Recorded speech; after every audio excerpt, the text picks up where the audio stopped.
حضرت عائشہ صدیقہ رضی اللہ تعالی عنہا فرماتی ہیں کہ ایک رات میں نے نبی اکرم صلی اللہ تعالی علیہ وآلہ وسلم کو نہ پایا تو میں آپ کی تلاش میں نکلی تو آپ مجھے جنت البقیع میں مل گئے۔ تو نبی اکرم صلی اللہ تعالی علیہ وآلہ وسلم نے فرمایا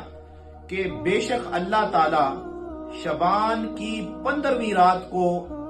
آسمان دنیا پر اپنی تجلی فرماتا ہے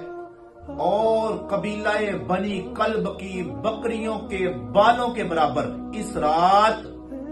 لوگوں کو بخش دیتا ہے۔ اس سے ایک بات تو یہ معلوم ہوئی کہ اس رات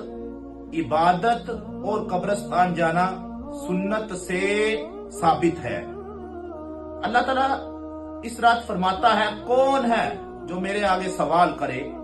مجھ سے بخشش طلب کرے